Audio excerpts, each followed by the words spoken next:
parle d'un sujet qui est jeune, qui est dynamique. On parle d'Internet, on parle de communication, etc. On parle en fait de la nouvelle loi canadienne anti-pourriel. J'imagine que plusieurs d'entre vous n'ont entendu parler de cette loi-là. C'est ce qui fait que vous êtes ici avec nous ce matin.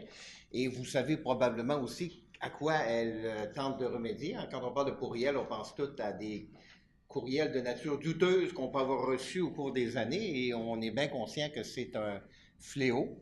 D'ailleurs, ce type de courriel-là, le Canada est un gros participant dans ça. Si on regarde un peu les statistiques, on va se rendre compte qu'il y a dans les 4 premiers pays du monde qui en fait, on est dedans. Le Canada est un des 4 pays où il se fait le plus de spam dans le monde. Alors, c'est pas pour rien que le gouvernement a dit c'est un sujet sur lequel j'aimerais légiférer. C'est parce que c'était chez nous, je vous dirais, un fléau. Mais c'était un fléau il y a 10 ans. Depuis ce temps-là, les filtres se sont beaucoup raffinés. Je suis certain que la plupart d'entre vous, dans votre entreprise, vous n'en recevez pas sur votre bureau qui sont portés à votre lecture, un grand nombre tous les jours. Mais si vous allez voir dans votre anti-spam, là, il y en a beaucoup qui sont collectés. Mais je vous dirais, c'est donc un fléau pour lequel le marché s'est un peu autorégulé en créant des façons de le régir. Mais quand on a lancé un processus législatif il y a 8, 9, 10 ans, c'est une machine qui ne s'arrête pas nécessairement. Et aujourd'hui, elle est arrivée avec un produit qui est basé sur une situation de fait qui est peut-être pas la situation qui aujourd'hui est perdure. Alors, au Canada, on a décidé de faire une loi très rigoureuse. Lorsque, 1er juillet 2014, quand elle entre en vigueur, ça va être une des plus rigoureuses au monde. L'objectif de la loi, ça va être quoi? Favoriser le commerce électronique en assurant plusieurs choses. Parce que ce qu'on a dit, c'est que les pourriels et les magiciels nuisent à la fiabilité du commerce électronique, entraînent des coûts pour tout le monde, compromettent la sécurité des renseignements personnels et, en général, minent la confiance des gens. On a dit, on va se débarrasser de ce fléau-là. Qu'est-ce qu'on tente de faire par cette loi-là? On dit, la loi va rendre illégal l'envoi de messages électroniques commerciaux, je vais les appeler les MEC dans le tweet de la conférence, sans avoir auparavant obtenu l'accord express de notre destinataire. Alors, qu'est-ce que ça va être la conséquence directe pour vous autres? Ça veut dire que vous allez devoir revoir les bases de données, vos CRM, là, afin de s'assurer d'être conforme aux exigences rigoureuses de la nouvelle loi en matière de consentement. Alors, bien que la loi vise d'abord les messages électroniques, elle vise aussi les messages textes et les échanges sur les réseaux sociaux. De plus, la loi a une portée extraterritoriale, dans la mesure où elle vise tant les courriels qui sont reçus au Canada, quelle qu'en soit la provenance, ou qui sont envoyés, donc consultés ou envoyés, les deux côtés. Je reçois un message au Canada, d'où qu'il vienne, il est visé par la loi. J'envoie un message du Canada, où que je l'envoie, il est visé par la loi. 2 organismes vont être chargés d'appliquer cette loi-là. D'abord, le Conseil de la radiodiffusion et des télécommunications du Canada est en charge de l'application des sanctions administratives et pécuniaires concernant l'envoi des MEC, l'envoi de tentatives d'hameçonnage ou l'installation de logiciels sans le consentement de l'usager. Il y a un deuxième organisme qui est le Bureau de la concurrence. Lui, il impose des sanctions pénales à ceux qui font des indications fausses et trompeuses dans les renseignements sur l'expéditeur d'un message, dans l'objet du message ou dans le contenu du message. Quel est notre objectif ce matin? Qu'est-ce qu'on va tenter ensemble de faire? On va tenter d'être en mesure de reconnaître ce qu'est un MEC, de déterminer si le MEC qu'on s'apprête à envoyer est visé par une exception et donc on peut l'envoyer, de se familiariser avec la notion de consentement, pour ceux qui ne sont pas visés par une exception, quel genre de consentement il faut avoir. Donc, connaître les conditions de forme aussi que devront respecter les MEC et finalement, mettre en place les grandes lignes d'un programme de conformité à la nouvelle loi et vous comprendrez un peu plus tard pourquoi c'est important d'avoir un programme de conformité.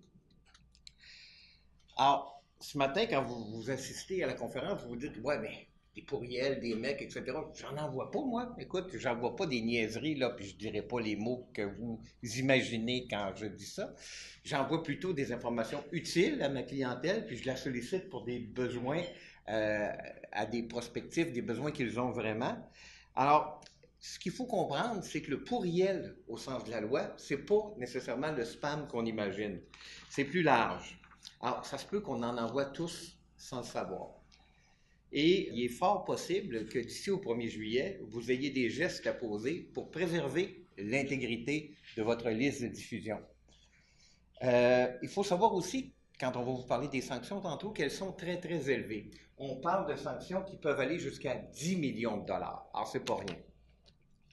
Finalement, la loi prévoit que les dirigeants de l'entreprise peuvent être tenus responsables de certaines des infractions prévues la loi. Alors, c'est important à ce moment-là pour toute l'entreprise d'être bien au courant, puis surtout pour les dirigeants d'être au courant et de mettre un programme en œuvre pour éviter de tomber sous le joug de ces sanctions-là. Alors, comment reconnaître un MEC? Alors, pour être en mesure de reconnaître un MEC, il faut connaître d'abord la définition de la loi d'une activité commerciale. Vous la voyez, elle est là, je pourrais vous la lire, ça serait plate, vous savez lire. Retenons deux choses de cette définition-là. La première, c'est que la fréquence de l'envoi des courriels n'est pas importante. Donc, un seul courriel peut devenir un spam. Et la deuxième, c'est que la recherche du profit n'a pas à être prise en considération. Ensuite de ça, l'autre définition qu'on a à connaître pour être en mesure de comprendre l'application de la loi, c'est celle d'adresse électronique. Ce qu'on doit savoir, c'est que les messages envoyés par courriel, via SMS ou via les réseaux sociaux seront considérés comme envoyés à une adresse électronique. Le CRTC a indiqué qu'une adresse IP n'est pas une adresse électronique pour les fins de la loi, de sorte qu'un bandeau sur un site Internet, lui, ne sera pas visé. À la lumière de la définition, on remarque que les tweets, les messages mis sur les murs Facebook, les fax ne seront pas visés et que les messages laissés sur une boîte vocale non plus. Alors, il est très, très possible que vous continuiez à recevoir au mois de juillet, au mois d'août, au mois de septembre, tout au cours de l'année prochaine, des belles invitations de croisière gratuites aux Caraïbes sur un message dans votre boîte vocale. Ça, c'est pas visé par ça. Et finalement, la dernière définition importante dans ça, c'est le message électronique. Alors, c'est un message qui est envoyé par tout moyen de télécom, notamment textuel, sonore, vocal ou visuel. Avec tous ces indices-là, on a tous les outils pour aller à la définition suivante, celle qui nous intéresse vraiment, celle de message électronique commercial. Alors, ce n'est pas une définition très, très courte ni très, très facile. On va essayer de la regarder tranquillement. Alors, la première chose, c'est que le message électronique commercial, c'est le message électronique dont il est raisonnable de croire, vu son contenu, le contenu de tout site web ou toute banque de données auquel il donne accès par hyperlien, ou l'information qu'il donne sur la personne à contacter, qu'il a pour but. Donc, on dit, garde le but, on va regarder le but, c'est le but qui est important. Encourager la participation à une activité commerciale. Et là, ça, c'est la règle générale. Donc, si le but, c'est d'encourager la participation à une activité commerciale, ça devrait être un MEC. Et là, on essaie de faciliter la tâche aux gens. On dit notamment tout message électronique qui, selon le cas. Donc, on précise un peu, mais ça ne veut pas dire qu'on exclut ce qui était avant. Quand on dit notamment, ça veut juste dire qu'on vous donne des exemples clairs, mais il peut y avoir d'autres choses. Alors, A, comporte une offre d'achat, vente, troc, louage d'un produit, bien, service, terrain, droit ou intérêt foncier. B, offre une possibilité d'affaires, investissement, jeu. C, annonce ou fait la promotion d'une chose ou d'une possibilité mentionnée en A ou B. Et à D, on dit fait la promotion d'une personne, y compris l'image de celle-ci auprès du public, comme étant une personne qui accomplit ou a l'intention d'accomplir un des actes mentionnés à A à C. Ça devient assez englobant. Hein, cette définition-là, jumelée aux autres définitions qu'on a vues précédemment, ça donne une portée très, très large à ce que c'est un MEC. Dans son résumé d'études d'impact sur la réglementation, Industrie Canada avait dit qu'un message électronique pourra entrer dans la sphère des MEC s'il est raisonnable de conclure qu'il a pour but d'encourager le destinataire à faire des activités commerciales en fonction, par exemple, de la prévalence du contenu commercial. Donc, on va regarder si c'est de façon prédominante ou importante, quelque chose qui a comme but ça. Autrement dit, si le but du message électronique est d'annoncer, faire la promotion, commercialiser ou offrir un produit, un bien ou un service, ou une possibilité d'affaires, ces messages seront sans contredit des MEC. Ce qu'on ne veut pas, c'est que souvent on reçoit des messages qui ont l'air anodins, des messages d'amis, des conseils, etc., qui sont en fait des messages commerciaux déguisés. On veut les viser aussi, ces messages-là, comme étant des MEC. Par contre, les enquêtes, sondages, bulletins, messages sollicitant des dons de bienfaisance, contributions politiques ou autres activités n'encourageant pas la participation à une activité commerciale ne sont pas visés par la définition. toute communication par courriel n'est pas automatiquement un MEC par la simple inclusion dans la signature électronique d'un logo commercial. Cependant, si la promotion d'un bien ou d'un service est très, très claire par le logo commercial, là, ça peut devenir un MEC. Juste une signature qui serait vraiment, vraiment un impulse to buy, je dirais, là, ben ça pourrait faire le job. Alors que la qualification d'un MEC doit se faire au cas par cas. Alors, c'est une mine d'or potentielle pour nous autres, les avocats, comme dans beaucoup de domaines. Quand c'est du cas par cas, surtout au début, il va falloir que se dégagent des règles et des tendances. La jurisprudence va être floue et ça va être un moment où il va y avoir beaucoup de dossiers. J'imagine qu'au fil des années, les critères vont se préciser avec les décisions qui vont se prendre et la chose va devenir plus simple. Mais au début, il risque d'avoir pas mal d'actions. Alors, qu'est-ce que nous dit la loi par rapport au MEC? Qu'est-ce qu'un MEC doit contenir pour être correct au sens de la nouvelle loi, pour ne pas tomber dans les choses qui sont interdites? Alors, 3 choses principales. Les renseignements qui nous permettent d'identifier la personne qui a envoyé le MEC. Deuxièmement, les informations qui nous permettent de contacter cette personne-là. Hein, une adresse postale, numéro de téléphone, courriel, site Internet. Et il faut que ce soit directement dans le message ou qu'un hyperlien très, très évident soit là pour que ce soit facile de contacter cet expéditeur-là à la lecture même du MEC. Finalement, dans chacun des MEC, ça prend une description du mécanisme d'exclusion. Il faut que la personne soit en mesure assez aisément de se désinscrire juste sur la base du MEC qu'elle reçoit. Il y a par contre des exceptions qui ne seront pas des MEC, même si par ailleurs ils rencontreraient tous les autres critères qu'on a mentionnés tout à l'heure. Ils ne seront pas considérés des MEC pour différentes raisons. Par exemple, entre des personnes physiques qui entretiennent des liens familiaux ou personnels. J'envoie un message amical à ma sœur, lui disant qu'il y a une vente chez telle place et puis qu'elle devrait y aller parce que les skis dont elle a besoin pour son gars sont moins chers. Ça ne sera pas un mec, hein? C'est ma sœur, je veux l'aider, etc. Contiennent une demande de renseignement sur les activités commerciales d'une personne. Alors, si on veut faire des sondages, on veut faire des études, etc., ça ne sera pas visé par ça non plus. Entre organisations, en lien des fonctions entre celles-ci.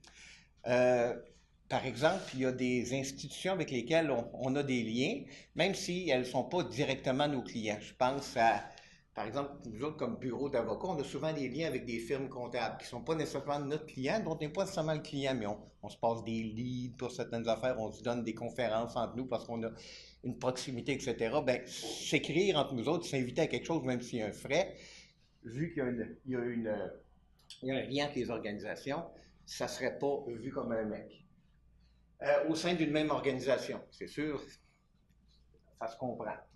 Via un compte sécuritaire, cela est assez comique.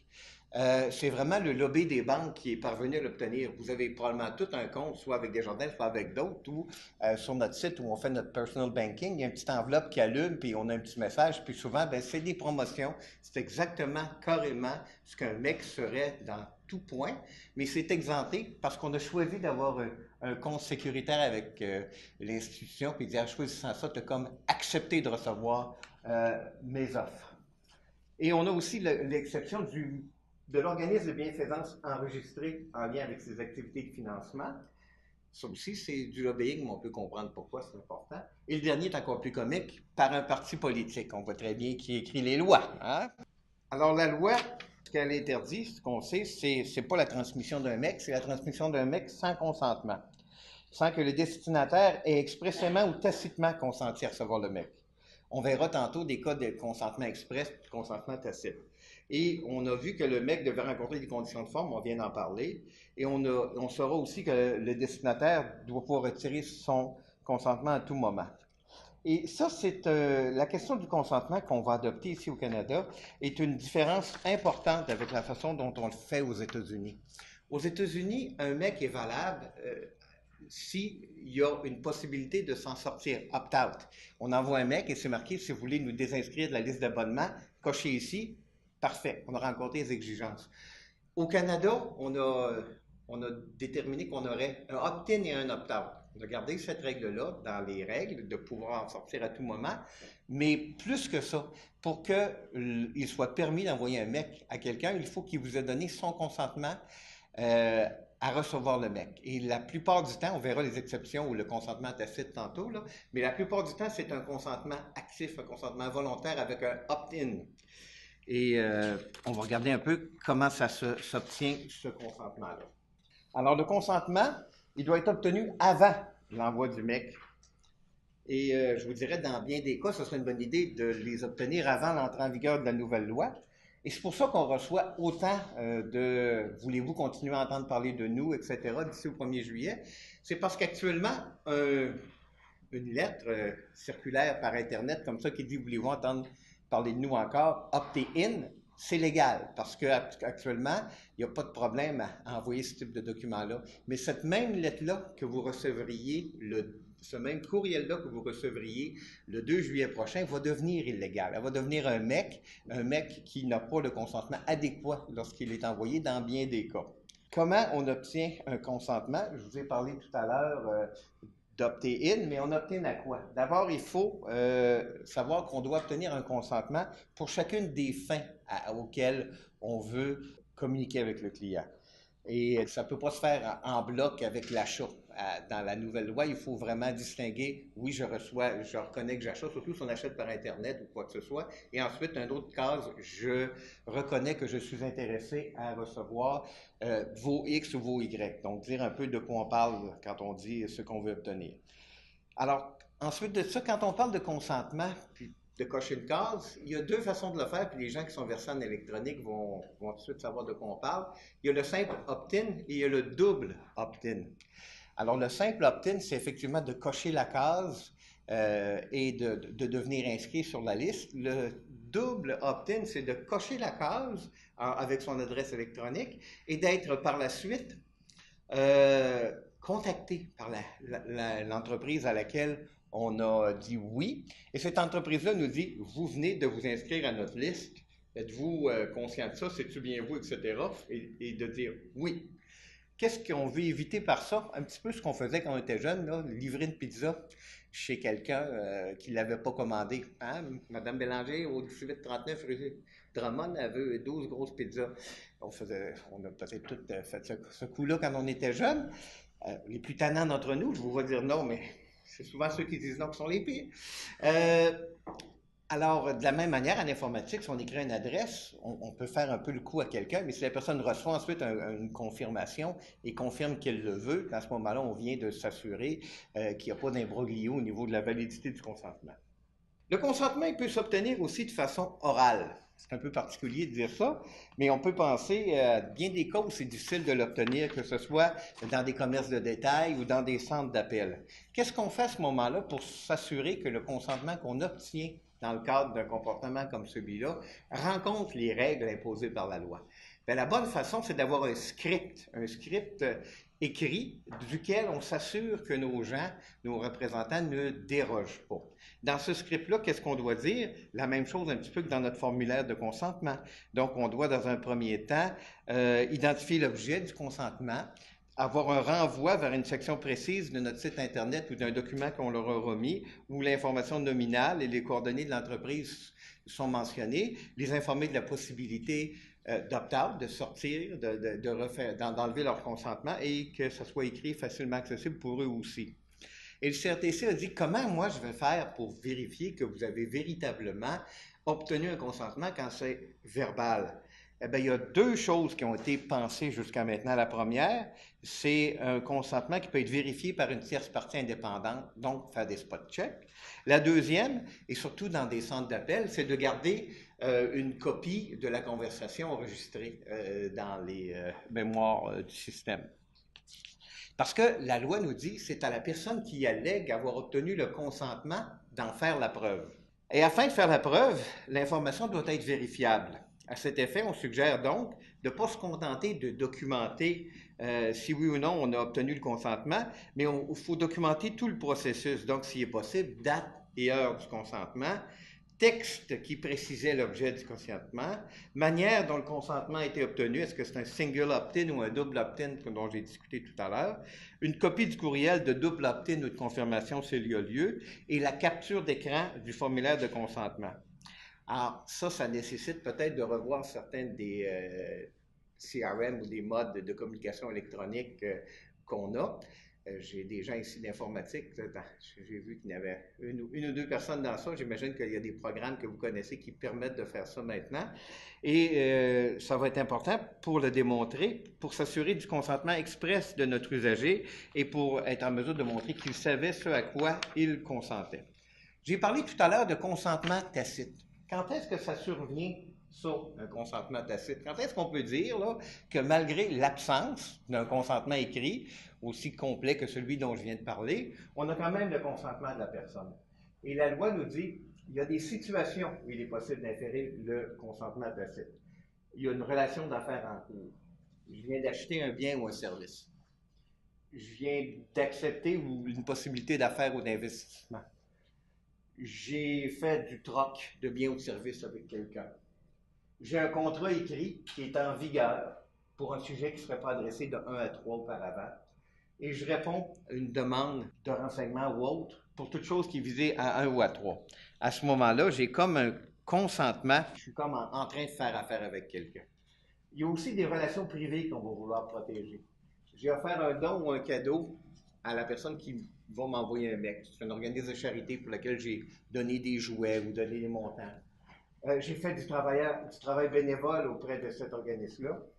Ou je suis membre d'un club de chasse et pêche ou de loisirs qui n'est pas nécessairement un organisme de charité, mais qui est un OBNL. Alors, le consentement tacite pour les relations d'affaires ou privées en cours, par exemple, je publie mon adresse et elle ne stipule pas que je ne veux pas recevoir de mec. Et le mec que je reçois est en lien avec la fonction que j'occupe. Et par exemple, ici, on est un bureau d'avocat, notre nom et notre adresse électronique est communiquée. Il y a un huissier qui s'installe puis qui veut faire affaire puis qui m'envoie des mecs on vient nous voir, on a un bon service. Fait que comme je suis avocat puis qu'un huissier, souvent les bureaux d'avocats font affaire avec les huissiers, il y a un consentement tacite à ce que je reçoive des mecs qui viennent du bureau du huissier. La loi aussi prévoit que ça ne sera pas nécessaire pour certains types de messages d'obtenir un consentement préalable.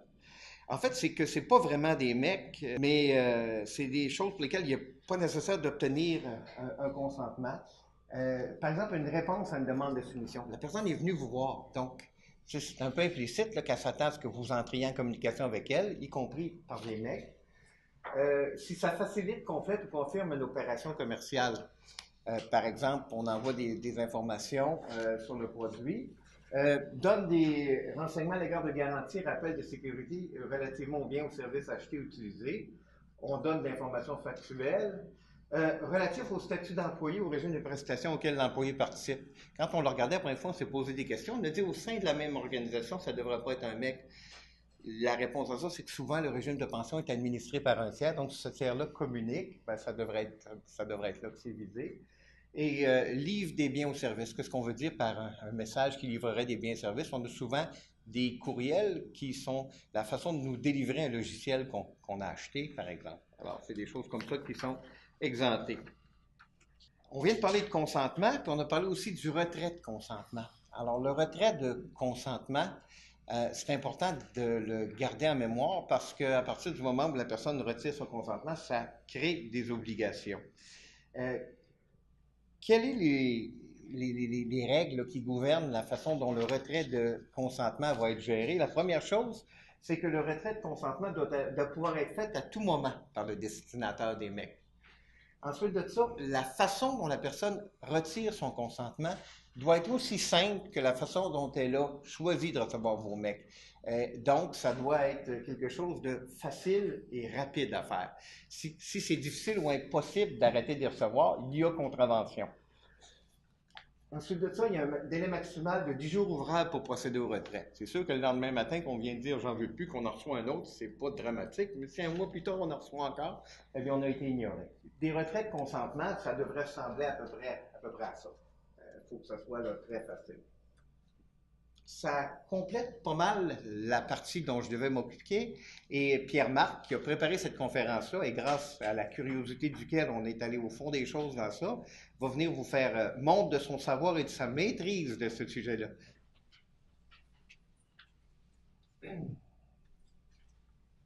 Évidemment, il n'y aura pas de sanctions s'il n'y a pas eu d'infraction. On a vu plus tôt dans la conférence, c'était quoi les infractions? C'est donc, je vous les rappelle, envoyer un mec sans consentement, envoyer un mec qui ne respecterait pas les conditions de forme, ou envoyer un mec qui contient des informations ou des renseignements qui sont faux ou trompeurs.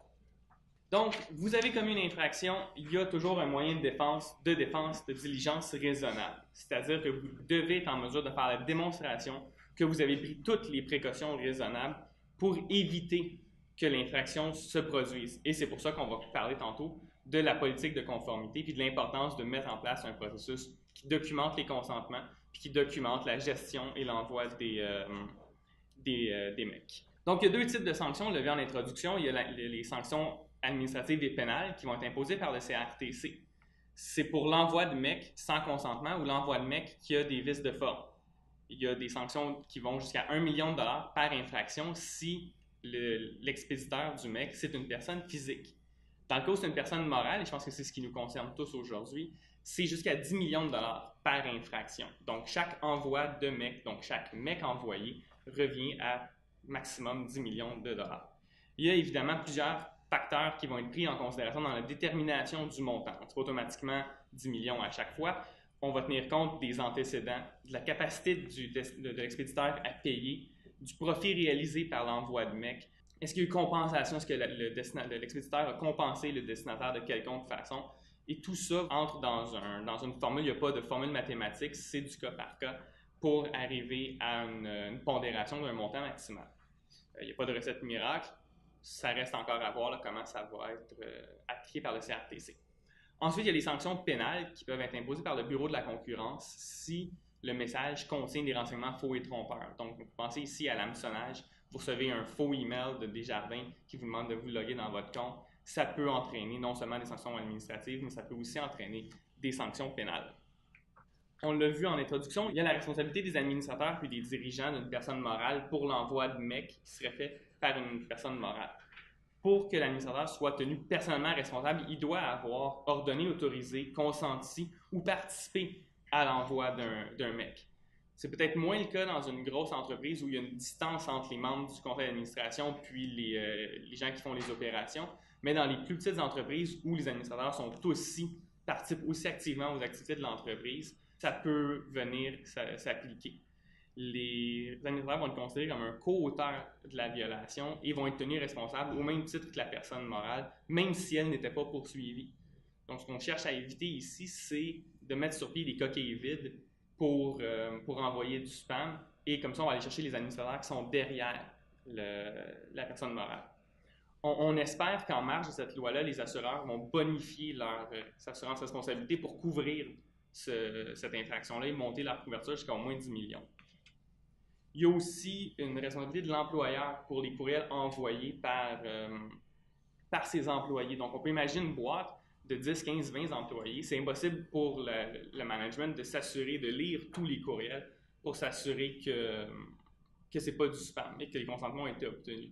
Donc, encore une fois, c'est important de documenter votre processus de consentement et de mettre en place une politique qui va être acceptée par tous les employés pour être certain qu'il n'y a pas d'écart de conduite face à cette nouvelle loi, surtout en tenant pour acquis et en prenant en compte les montants des sanctions.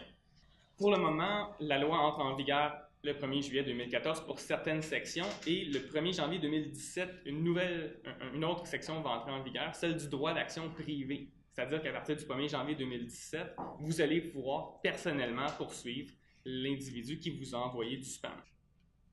Les dommages pour ça se divisent en deux, c'est-à-dire que vous pouvez avoir comme compensation toutes les dépenses que vous avez encourues comme conséquence suite à ce spam-là ou à l'installation d'un virus, par exemple. Donc, ça vous a coûté 2 000 $ de technicien pour nettoyer votre ordinateur suite au virus. Ça peut être compensé. Et si c'était juste du spam, ça va jusqu'à 200 $ par spam reçu dans la mesure où il y a un plafond à 1 million de dollars pour l'ensemble des violations commises.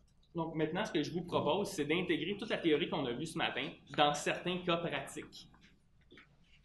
Comme ça, on va pouvoir voir l'interaction entre mec, consentement, puis situation que vous pouvez vivre sur une base régulière. Donc, la première situation que je vous propose, c'est vous êtes vous assistez à une conférence ou à un salon et il y a une boîte de concours qui est dans le kiosque. Et pour participer au concours, vous devez déposer votre carte d'affaires dans une boîte et le gagnant va être pigé au hasard à même les cartes d'affaires reçues.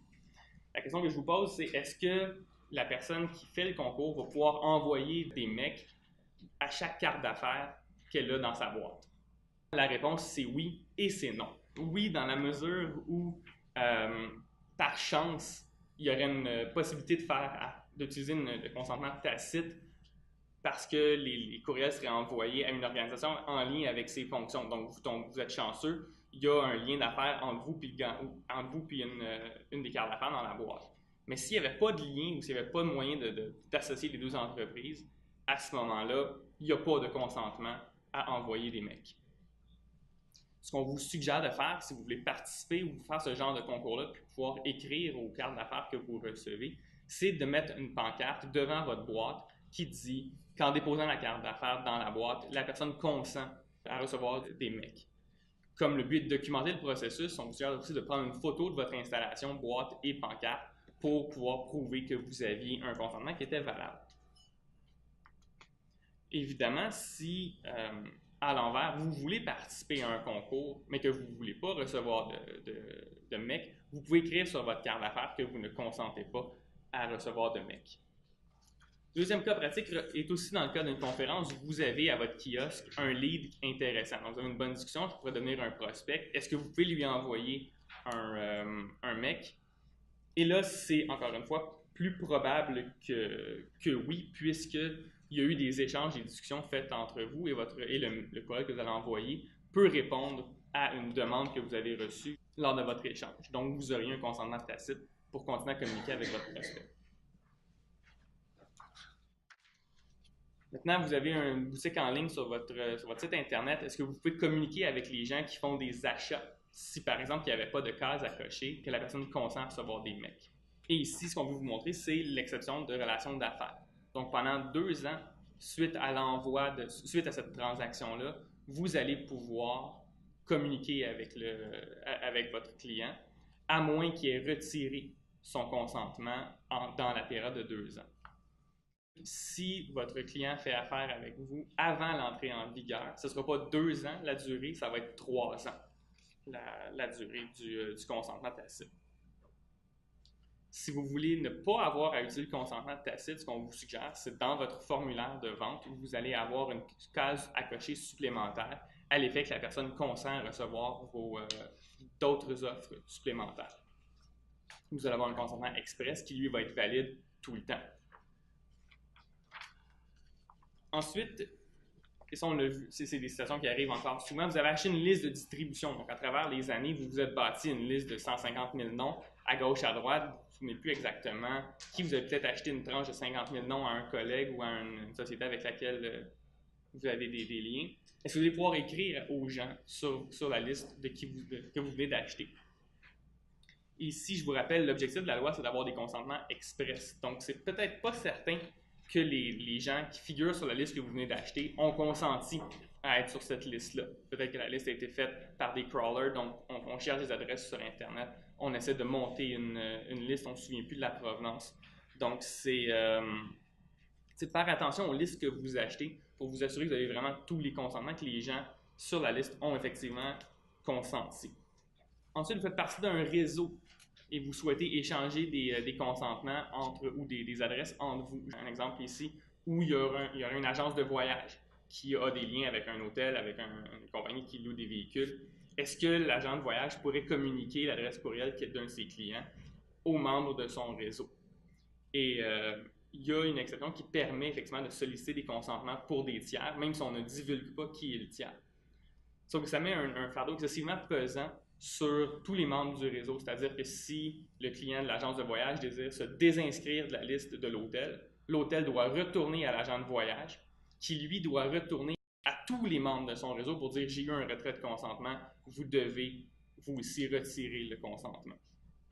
Donc, on peut s'imaginer que ça va faire des relations d'affaires entre membres d'un groupe excessivement complexe et ça met beaucoup de pression sur la personne qui obtient le consentement.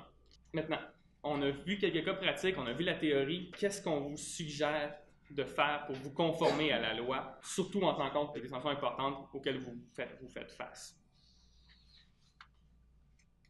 Donc, la première chose que vous devez faire dans un plan de conformité, c'est de comprendre ce qui est demandé par la loi. Je pense que ce matin, en étant ici, vous faites déjà un bon premier pas dans votre compréhension de la loi et donc êtes en mesure de distinguer c'est quoi un MEC, c'est quoi un consentement, est-ce que j'ai les consentements pour tout le monde. Ensuite, vous devez mettre sur pied une équipe de conformité à l'interne qui couvre pas mal toutes les sphères de votre entreprise, du management jusqu'aux employés, en vous assurant d'avoir le département marketing et votre département légal aussi dans votre équipe pour tracer les grandes lignes d'un audit. Donc, ensuite, faire l'audit justement de ce qui est fait dans votre entreprise. Qu'est-ce que vous envoyez comme MEC? Qu'est-ce que vous avez comme forme de consentement?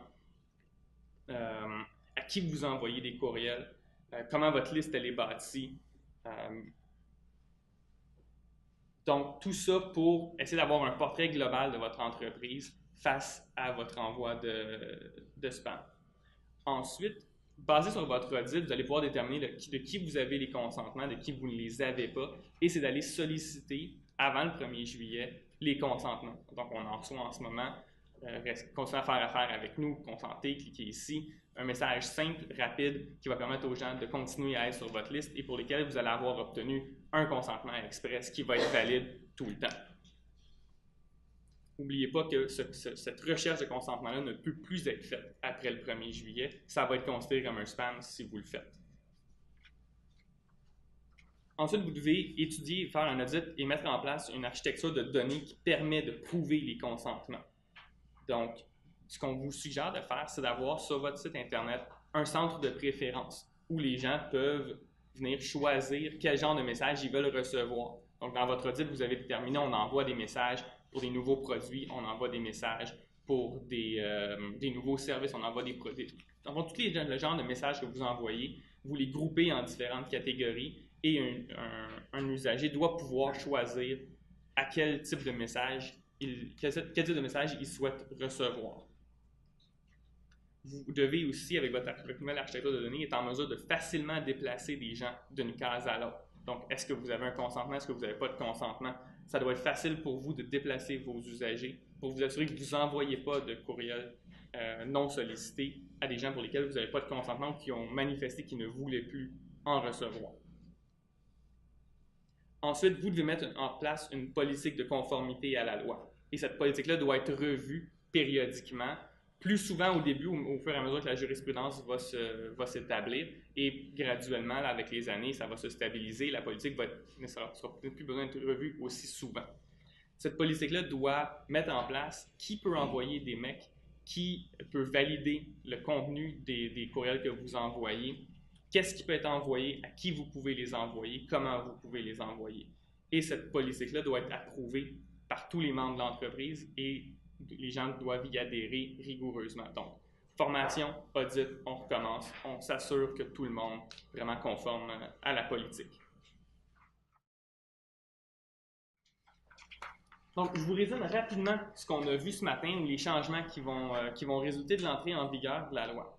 Donc, avant la loi, c'était possible d'envoyer un MEC sans consentement, pourvu que le destinataire puisse s'y désinscrire, donc la formule américaine. Maintenant, après le 1er juillet, vous allez devoir solliciter les consentements, vous devez avoir obtenu plutôt un consentement avant l'envoi de chaque MEC. Avant, vous pouviez ajouter des gens par opt-out, c'est-à-dire qu'ils faisaient une transaction avec vous, vous les ajoutiez automatiquement par une case déjà cochée à votre liste de distribution. Après le 1er juillet, vous ne pourrez plus avoir cette case déjà cochée. L'usager doit cliquer volontairement sur la case. Finalement, avant l'entrée en vigueur de la loi, c'était possible de regrouper tous les consentements dans une même politique. Donc, vous aviez vos termes et conditions de votre vente et là-dedans, il y avait « Je consens à recevoir des courriels ». Maintenant, vous ne pouvez plus avoir votre consentement au courriel dans vos politiques de vente. Ça doit être séparé et les gens doivent consentir individuellement aux deux. Et finalement, je vous propose un tableau simple à tenir en compte avant l'envoi de chaque MEC. Donc, essentiellement, ça vous résume pas mal l'ensemble de la conférence qu'on vous a donnée ce matin. je ne couvrirai pas le tableau avec vous au mot par mot, mais vous remarquez que vous devez, à chaque fois que vous envoyez un mec ou un courriel, vous assurer que est-ce que c'est un mec? Si oui, est-ce que vous avez une exception pour ce mec-là? S'il n'y a pas d'exception, est-ce que vous avez un consentement? Et aussi, s'il n'y avait pas de consentement, est-ce qu'il y a une exception au consentement? Merci d'avoir assisté à la conférence et si vous envoyez du spam sans le savoir. Pour plus d'informations, je vous invite à communiquer avec nous aux adresses qui figurent à l'écran. Merci beaucoup!